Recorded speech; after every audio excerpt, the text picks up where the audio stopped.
আসসালামু আলাইকুম রহমতুল্লাহ। প্রিয় দর্শক, প্রবাসী সাংবাদিক ডক্টর কনক সরোয়ার তিনি রিসেন্টলি কিছু চাঞ্চল্যকর তথ্য ফাঁস করেছেন।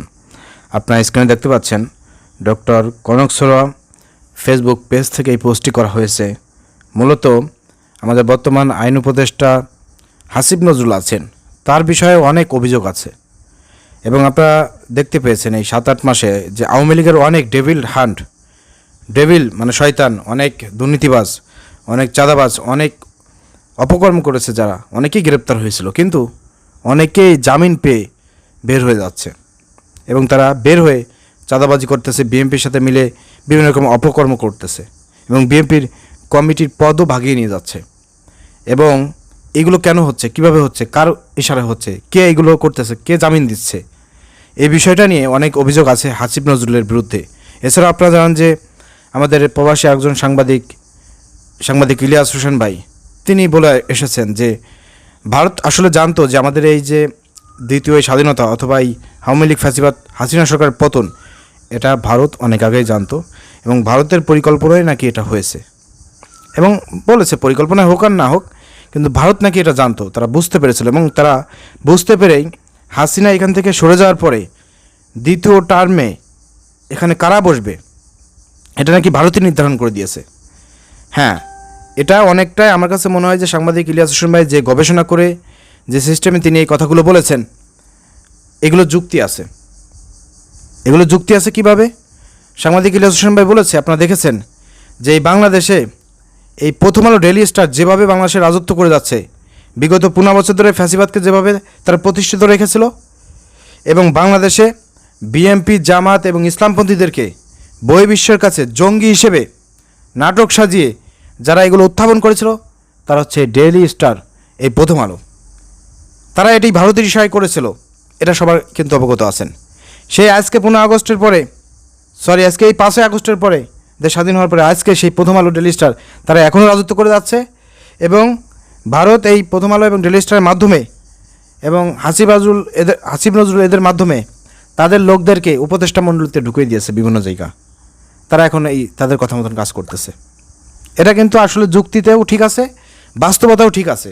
আপনারা একটু দেখেন, চিন্তা করে দেখেন, মির্জা ফখরুল ইসলাম আলমগীর সহ এবং উপদেষ্টা মণ্ডলী সহ এবং বিভিন্ন যারা আছে সবাই প্রথম আলো অফিসে গিয়ে বসে থাকে, তারা প্রশংসা করে, তারপর বিভিন্ন রকমের তারা গুণগান গায়। অথচ প্রথম আলো ডেইলি স্টার বাংলাদেশকে বহির্বিশ্বের কাছে জঙ্গি রাষ্ট্র হিসেবে তারা সবসময় প্রচার করেছে, উত্থাপন করেছে এবং ইসলামিক দলগুলোকে সবসময় জঙ্গি হিসেবে নাটক সাজিয়ে তাদেরকে বিভিন্নভাবে দমন পীড়ন নির্যাতন করেছে।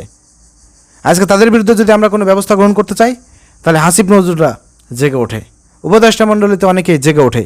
এর কারণটা কি? এর কারণটা খুঁজতে গেলে পরে সব কিছু কিন্তু বেরিয়ে আসে। তো প্রিয় দর্শক, এত কথা বলবো না, আপনারা বুঝতে পারেন, আপনারা সবাই জ্ঞানী। আশা করি আপনাদের ভালো লাগবে, ভিডিও শেয়ার করে দেবেন। দেখেন এখানে ডক্টর কনক সরোয়ার যে তথ্য ফাঁস করেছে, একটু মিলাই দেখেন কেন ইলিয়াস ভাই এই কথাগুলো বলেছে। পলাতক হাসিনার কাছে ট্রাইব্যুনালের সব গোপন তথ্য পাঠাতে আইন মন্ত্রণালয়ের বিশেষ উদ্যোগ। পলাতক খুনি হাসিনার কাছে যে ট্রাইব্যুনালের যে গোপন যে তথ্যগুলো আছে, সেগুলো হাসিনার কাছে পাঠানোর জন্য বিশেষ একটা উদ্যোগ নিয়েছে এই ট্রাইব্যুনাল। চিন্তা করে দেখেন কত বড় ষড়যন্ত্র।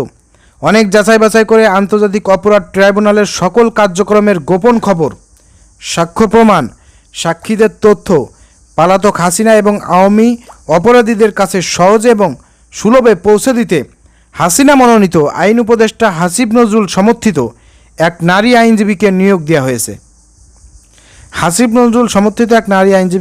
দেওয়া হয়েছে। সেই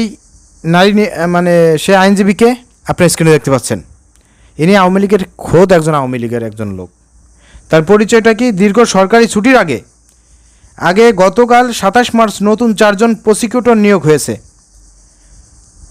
নতুন যে আপনার 4 জন প্রসিকিউটর নিয়োগ হয়েছে, তালিকায় 1 নম্বর সহকারী প্রসিকিউটর আফরোজ পারভিন সিলভিয়া। 1 নম্বরে রাখছে হচ্ছে প্রসিকিউটর আফরোজ পারভিন সিলভিয়া, যে হচ্ছে আওয়ামী লীগ বঙ্গবন্ধু পরিবারের একজন সদস্য, বঙ্গবন্ধু আওয়ামী আইনজীবী পরিষদ এবং বঙ্গবন্ধু আইন গবেষণা কেন্দ্রের বিশিষ্ট নেত্রী। এমনিতেই গত 8 মাসে বিচারের নামে ট্রাইব্যুনাল চলছে, হামাগুড়ি দিয়ে এখন কি হবে তা বলাই বাহুল্য। চিন্তা করে দেখেন, এই ঈদের ছুটির আগে 4 জন প্রসিকিউটর নিয়োগ দিয়েছে আন্তর্জাতিক ট্রাইব্যুনাল আদালত, সেখানে প্রথম নম্বরে আছে আওয়ামী লীগের একজন আইনজীবী, তার নাম হচ্ছেন প্রসিকিউটর আফরোজ পারভিন সিলভিয়া।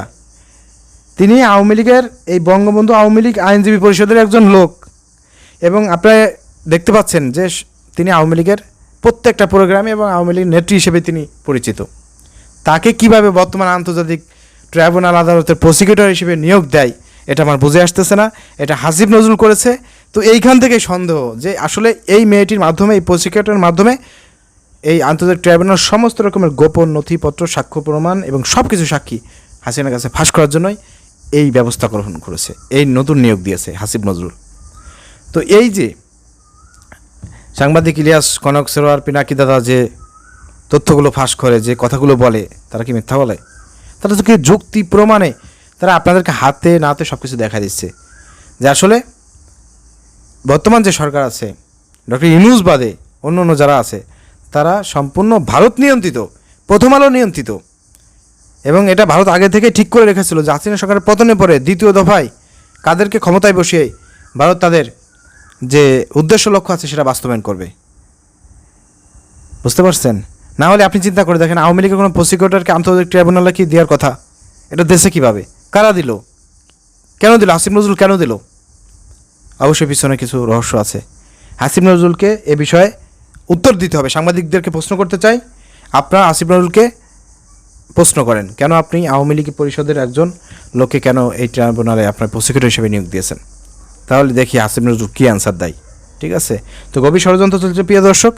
এইসব হাসিব নজরুল সহ যেসব দোষর আছে এদের বিরুদ্ধে আমাদেরকে রুখে দাঁড়াইতে হবে।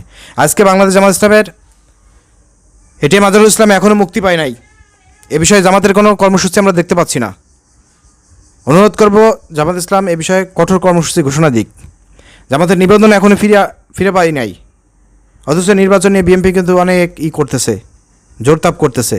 এখনও বাংলা জামাত ইসলামের 7 মাস হয়ে গেল কোনো নিবন্ধন ফিরে পাইল না। এটা আসলে বিরল। এটা আসলে কি জামাতের দুর্বলতা কিনা, অথবা আমরা চুপ আছি বলে সরকার কোনো কিছু করতেছে না?